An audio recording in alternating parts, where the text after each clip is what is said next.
बेहतर परिणाम और ज्यादा मुनाफा।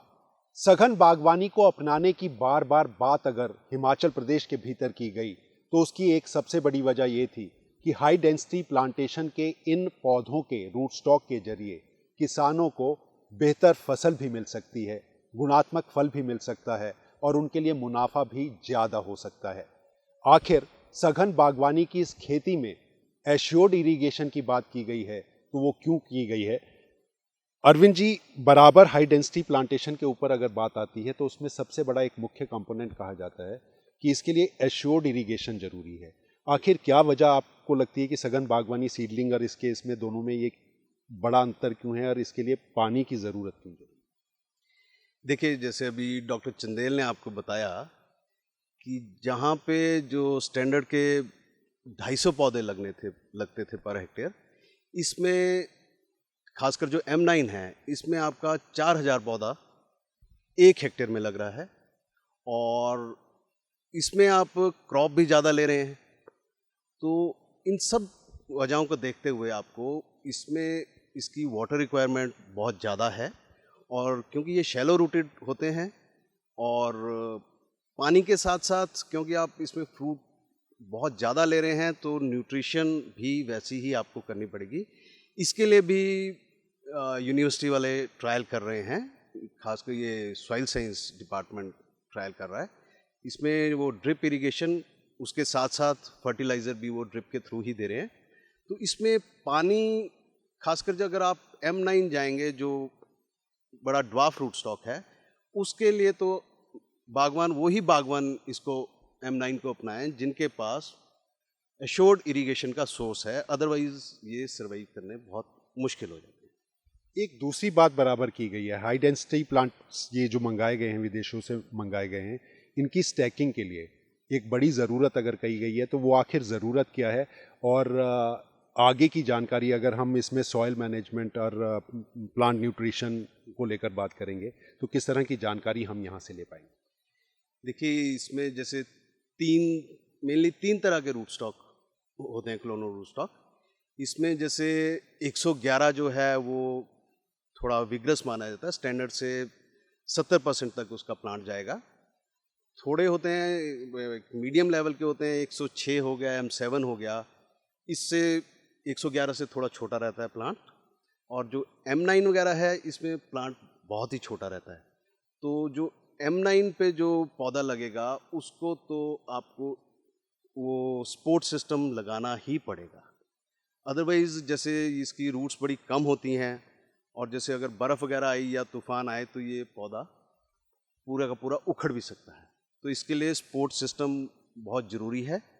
उसका अभी यूनिवर्सिटी वाले इस साल बता रहे थे कि उसको भी इस बार ट्रायल लगाया जाएगा कि कैसे दी बेस्ट सपोर्टिंग सिस्टम यहाँ के लिए कौन सा रहेगा। अरविंद जी, अगर हिमाचल की बात की जाए, जो पारंपरिक तरीके से हम जिस तरह से सिंचाई करते हैं, वर्षा आधारित हमारे ज़्यादा से ज़्यादा सेब बगीचे हैं, कृषि की बात की जाए, बागवानी की बात की जाए, तो वर्षा आधारित इन बगीचों में जहाँ किसानों और बागवानों की सबसे बड़ी मजबूरी है, पानी उनके पास नहीं है।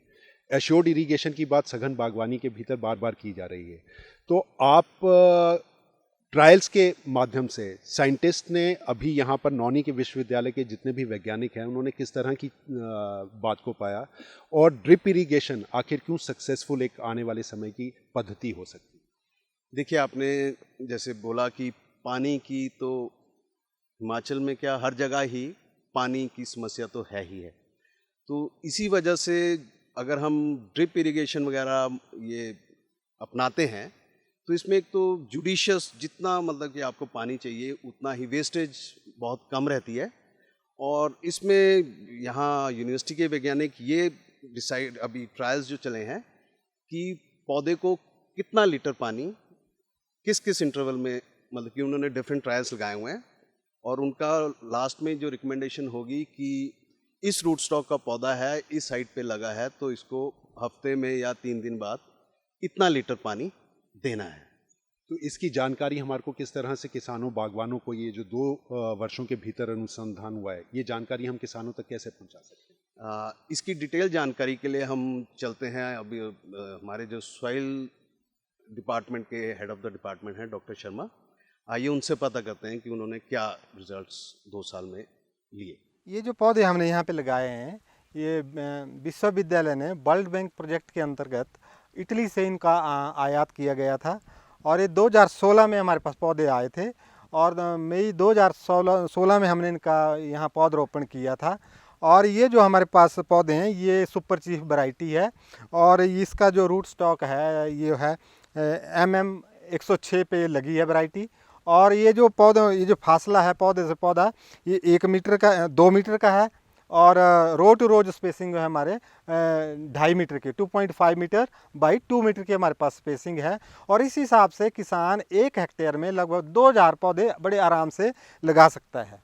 और दूसरे हमारे साथ पास वैरायटी जो है वो रेड ब्लॉक्स है, उसमें हमारे पास स्पेसिंग इससे कम है, उसमें हमारे पास 2 metre by 2.5 metre by 1 metre है। उसमें हम लगभग 4000 पौधे 1 हेक्टेयर में लगा सकते हैं।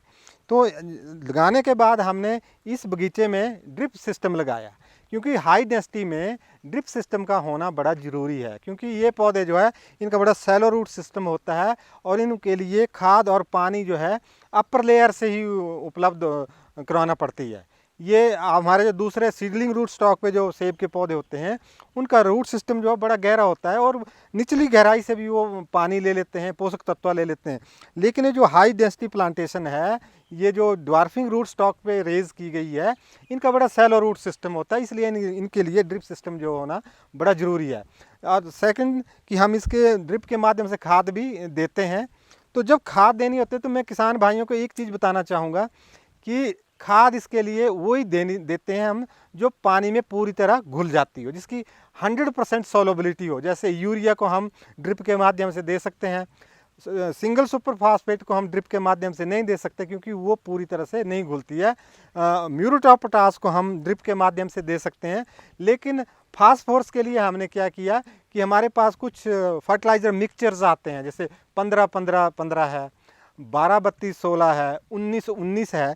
तो हमने यहाँ 19-19 का मिक्सचर जो है उसको प्रयोग किया फास्फोरस की मात्रा के लिए। तो इस तरह हम खाद वही लेते हैं जो पूरी तरह पानी से घुल जाती है। प्लांट न्यूट्रिशन के लिए एक सबसे बड़ा अच्छा साधन भी बन सकता है। लेकिन अगर बात करें पेस्ट मैनेजमेंट की, न्यूट्रिशन के साथ क्या पेस्ट मैनेजमेंट के तरीकों को भी ड्रिप इरिगेशन के जरिए किया जा सकता है? बिल्कुल, कुछ ऐसी चीज़ें हैं, कुछ बीमारियां ऐसी हैं, कुछ कीट ऐसे हैं जो जड़ों में आते हैं, तो उनको कंट्रोल करने के लिए हम ड्रिप के माध्यम से इंसेक्टिसाइड भी दे सकते हैं, पेस्टिसाइड भी दे सकते हैं, जिसको हम कैमिगेशन कहते हैं। तो जो कुछ बीमारियां ऐसी होती है वो ज़मीन से ही शुरू होती है, तो उनको कंट्रोल करने के लिए हम इंसेक्टिसाइड और पेस्टिसाइड का प्रयोग जो है ड्रिप के माध्यम से भी कर सकते हैं।